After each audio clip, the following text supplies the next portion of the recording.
अभी चुनाव के दरमियान में उसका हत्या करना किसी को जीतने से रोकने का एक कारण है। अगर जॉन किस्कू का ही हत्या करना था तो 8 महीना के दरमियान जो हमने जंगल में रहा उस दरमियान भी हम हत्या कर सकते थे, हत्या करवा सकते थे, लेकिन क्यों नहीं। लगेगा कि नहीं इसको सूर्यहासा को फंसाने का साजिश चल रहा है तो साफ हो जाएगा उसमें, या उसके ऊपर में एनआई है, सीबीआई है, ईडी है। इस समय यह घटना हुई थी उस समय हमने मंडरो प्रखंड का दौरा कर रहा था। खेरवा में, गेड़ा परियारपुर में, ललमटिया में जो घटना हुई है जॉन किस्कू का हत्या, और इस हत्या में उनका पूरा परिवार दुखद में है, पूरा समाज दुखद में है, और हमारे परिवार में भी इस दर्द को समझ सकते हैं। लेकिन सवाल उठता है आखिर चुनाव के दरमियान में ही जॉन किस्कू हत्या क्यों हुई? कारण क्या हो सकता है, वजह क्या हो सकता है? जिस समय यह घटना हुई थी उस समय हमने मंडरो प्रखंड का दौरा कर रहा था। खेरवा में, गेड़ा परियारपुर में हम अकेले भी नहीं है, हमारे साथ सरकार की जो व्यवस्था है, पुलिस प्रशासन जो हमको दिया गया है, बॉडीगार्ड भी है, और व्हाट्सअप सोशल मीडिया में तो तुरंत फ्लैश हो जाता है कि भाई मर्डर हो गया। हमने पूछा किसका मर्डर हुआ, किसी ने कहा कि नहीं कुरकुटिया का जॉन किस्कू है, किसी ने कहा कि जॉन किस्कू डकैता का है।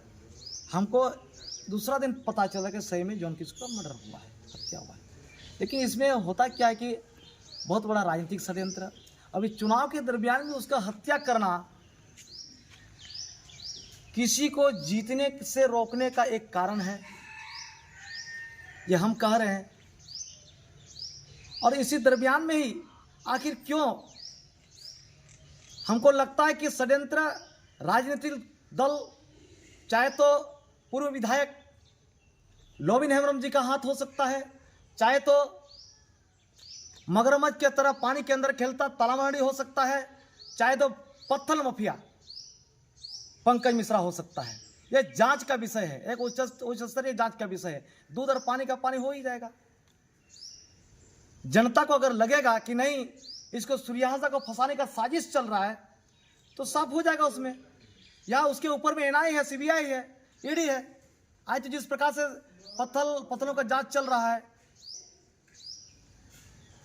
ईडी के माध्यम से जांच हुआ, उससे सफल नहीं हो पाया, सीबीआई के माध्यम से जांच हुआ, और फिर अभी लगातार मतलब आप सक्रिय राजनीति में हैं, आपको रोकने के लिए भी षड्यंत्र हो सकता है। पूरी तरह से ये षड्यंत्र है कि हमको तो मालूम चला कि हमारा जो पुराना विवाद चल रहा था अब तो नहीं है।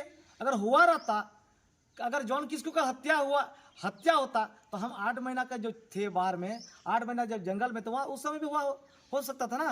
लेकिन अब क्यों चुनाव के दरमियान में क्यों इन लोग, लगता है कि जो है ना उस समय क्या हुआ था, एक राजनीतिक षड्यंत्र से हमको नॉमिनेशन करने से भी रोका था। और कौन रोका था? हम तो साफ है, मुंह फट्टा आदमी है। थाना प्रभारी बोरियो के ड्राइवर ने हमको फोन से रोका था कि आपका वारंट है, आप नॉमिनेशन नहीं आना चाहिए। इसके बाद 1 घंटा के बाद एसडीपीओ फोन करते हैं, सूर्या जी आप पर वारंट है। हमने कहा था कि कौन वाला वारंट है? डेथ वारंट, ये गिरफ्तारी वारंट? नहीं सूर्या जी, गिरफ्तारी वारंट है आपका। तो हाईकोर्ट से बेल हुआ क्या चीज़ है? तो कागज हमने भेज दिया, इसके बाद हमने नॉमिनेशन के लिए चला गया। यही है, दूसरा कुछ नहीं है। अगर कोई तीसरा है तो इस हत्या के पीछे जो है, क्या वो यह दहशत के इरादे से इस तरह का कृत्य कर रहा है, या फिर ये राजनीतिक षड्यंत्र है? और राजनीतिक षड्यंत्र जब ज़्यादा दिन छुपता भी नहीं है, वो सामने आ ही जाएगा कोई ना कोई दिन, महीना लगे, 1.5 महीना लगे, वो आ ही जाएगा। सोमनाथ का गोलीकांड जो हुआ था, गोली चली थी, हमने एसपी सुरेंद्र वर्णवाल को हमने कहा था कि भाई सूर्यहासा का इतिहास देख लिया, सूर्यहासा का गोली कोई नहीं बचा है, सीधे हत्या हुई है, गोलीकांड उसी समय ही मरा है। आज ये तो हाफ मर्डर हुआ है, ये हमारा हाथ नहीं हो सकता। आप जांच कर लिए बढ़िया से, दूध का और पानी का पानी हो ही जाएगा। फिर भी हमारे परिवार में टॉर्चर हुआ, हमने वायरल किया कि देखिए इस कारण से हमारे भाई को टॉर्चर हुआ, पिटाई लगा, हमने वायरल भी किया था किस प्रकार से सुरेंद्र बनवाल के माध्यम से हुआ था।